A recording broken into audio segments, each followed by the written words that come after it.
Bonjour chers élèves. Parlant toujours de l'avenir de la négritude, nous avons vu au cours passé que pour certains, la négritude n'a pas de beaux jours devant elle parce que l'avènement de la technique fait déjà à ce que la culture africaine ne peut plus être une culture originale. D'autres ont aussi pensé que avec les indépendances, on ne peut plus revendiquer, on ne peut plus parler des mêmes thèmes que développés par la négritude hier.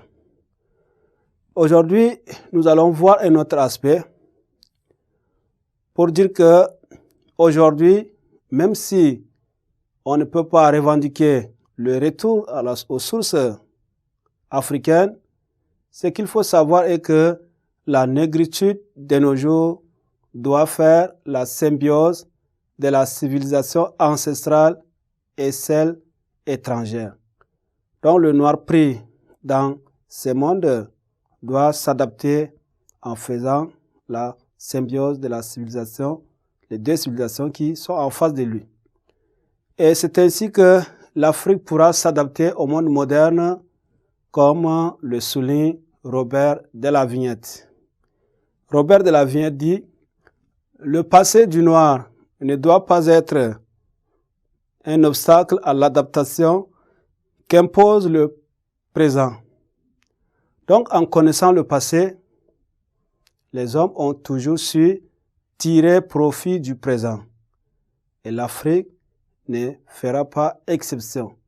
Donc, il est bon que l'Africain connaisse son passé.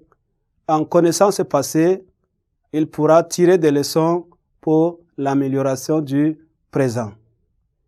Et en faisant cela, l'Afrique retrouvera elle-même assez de ressources pour accomplir l'effort de synthèse que le monde moderne exige chez tous les humains. Donc, vu tout ce que nous avons dit à propos de la négritude, de ses étapes, de sa critique et de son avenir, nous pouvons tirer la conclusion suivante. Pour dire que les chantres de la négritude, à partir de Dubois, Césaire, Senghor, Damas, René Maran, tous ceux-là ont réclamé leur originalité.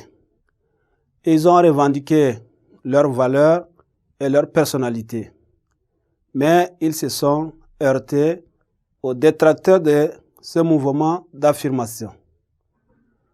Alors il faut reconnaître que la négritude a été l'élan indispensable à l'accession des pays colonisés à l'indépendance.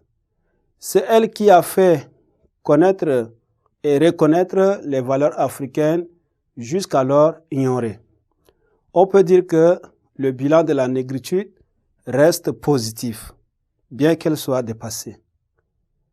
Elle a influencé la littérature contemporaine. Peut-on parler d'une Afrique authentique sans apport extérieur? Ça, c'est la question que nous nous posons à la fin de notre cours. Peut-on parler d'une Afrique authentique sans apport extérieur? Voilà, nous venons de finir avec notre chapitre sur la négritude. Je vous remercie dans l'espoir de vous retrouver prochainement. Je vous dis au revoir.